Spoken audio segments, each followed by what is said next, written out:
Halo semuanya, selamat datang pada video pembelajaran pengantar material polimer bersama saya, Adam Febrianto Nugraha. Materi pada video kali ini dibagi menjadi 3 bagian. Saya akan memaparkan definisi dari material polimer, dilanjutkan dengan klasifikasinya, dan ditutup dengan kesimpulan. Kita masuk pada bagian pertama, yakni definisi.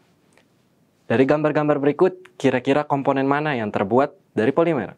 Apakah dashboard mobil? Gelas ini?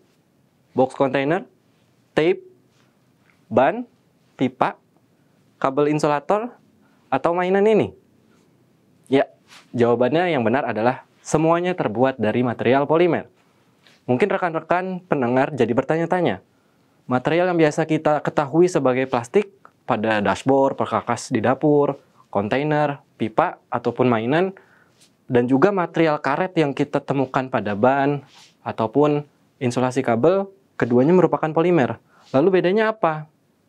Untuk menuju ke sana, kita perlu tahu terlebih dahulu definisi dari polimer ini.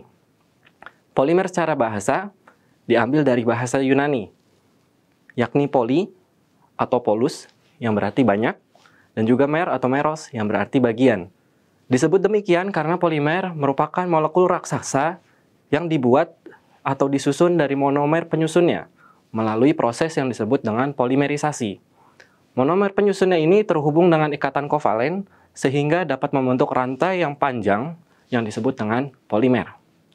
Struktur penyusunnya ini memiliki peranan penting dalam menentukan sifat material maupun proses pembuatannya nanti. Mari kita bandingkan material polimer dengan logam. Logam memiliki komponen atau entitas terkecilnya berupa atom yang terhubung dengan ikatan logam, sehingga mereka tersusun rapi dan sangat padat. Sedangkan polimer, entitas terkecilnya adalah satu kesatuan molekul panjang, sehingga di antara molekulnya akan tercipta ruang-ruang kosong yang jauh lebih besar dibandingkan dengan logam, seperti yang tertera pada ilustrasi di video. Karena besarnya ruang kosong ini, maka seringkali kita temui material polimer memiliki densitas yang lebih kecil dibandingkan logam. Polimer mampu tembus cahaya, suhu lelehnya pun lebih rendah, sehingga dimungkinkan untuk penambahan material tambahan lain berupa organik maupun inorganik sebagai bahan tambahan untuk memodifikasinya. Lalu apa saja klasifikasi dari material polimer ini? Beberapa di antaranya dapat kita klasifikasikan berdasarkan sumber, jenis komponen, jenis monomer penyusun, struktur, dan respon termal. Berdasarkan sumbernya, polimer dapat kita bagi menjadi 2, yakni polimer alami dan polimer sintesis. Polimer alami adalah polimer yang sudah kita dapati dari alam dalam bentuk polimer, seperti contohnya kapas, yang kita jadikan bahan untuk pembuat baju, ataupun karet alam, protein, dan lain-lain. Sedangkan polimer sintetis merupakan polimer yang didapatkan dari proses sintesis atau proses polimerisasi dari monomer penyusunnya.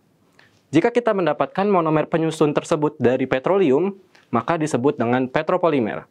Sedangkan jika kita mendapatkan monomer dari bahan alam, kita sebut dengan biopolimer. Petropolimer contohnya seperti plastik pada umumnya yang kita temukan di kehidupan sehari-hari. Dan biopolimer mungkin kita pernah mendengar ada polimer yang pernah dibuat dari bahan alam atau singkong gitu misalnya. Ini disebut dengan biopolimer. Berdasarkan komponen penyusunnya, polimer dapat dikategorikan menjadi 2, yakni organik dan inorganik. Polimer organik tersusun dari senyawa organik seperti karbon, nitrogen, oksigen, sedangkan inorganik adalah selainnya. Yang sering kita temui salah satunya adalah silikon untuk aplikasi peralatan dapur maupun permesinan. Contohnya bearing. Polimer inorganik ini memiliki ketahanan termal yang lebih tinggi dari polimer organik pada umumnya.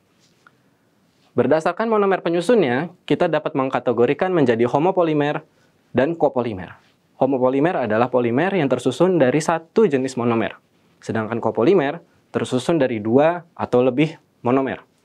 Dengan 2 atau lebih komponen penyusun tersebut, maka akan kita dapati keanekaragaman struktur dari copolimer.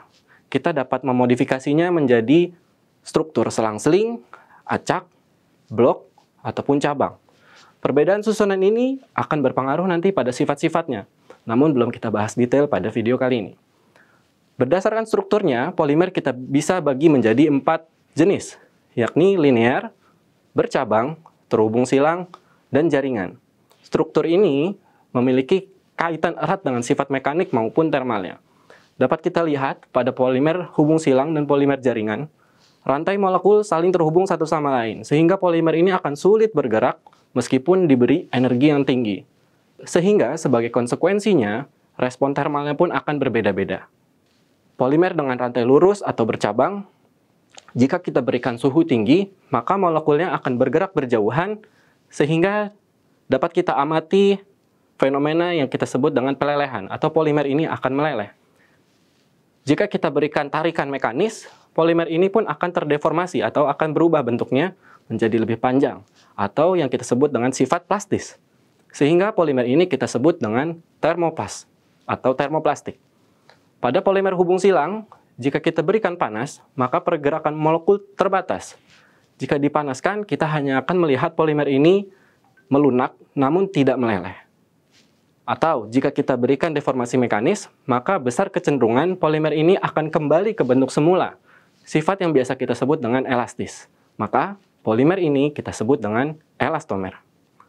Sedangkan polimer jaringan, karena hampir seluruh monomer penyusunnya terhubung silang, maka tidak akan ada pelunakan maupun pelelehan jika kita berikan temperatur tinggi. Secara mekanis, sifatnya pun akan sangat rigid. Polimer ini kita sebut dengan termoset. Itulah beberapa klasifikasi polimer yang dapat saya sampaikan pada video kali ini. Kesimpulannya, tadi telah dibahas bahwa polimer merupakan senyawa yang terbuat dari monomer dengan ikatan kovalen sehingga membentuk molekul raksasa atau molekul panjang. Polimer dapat diklasifikasikan berdasarkan sumber, yakni polimer alami dan sintetis, berdasarkan jenis penyusunnya, organik dan inorganik, berdasarkan jenis monomer penyusunnya, homopolimer atau copolimer, berdasarkan strukturnya, linear, bercabang, terhubung silang, dan jaringan, dan berdasarkan respon termalnya, termoplastik, elastomer, dan termoset. Semoga video pembelajaran ini dapat bermanfaat. Salam.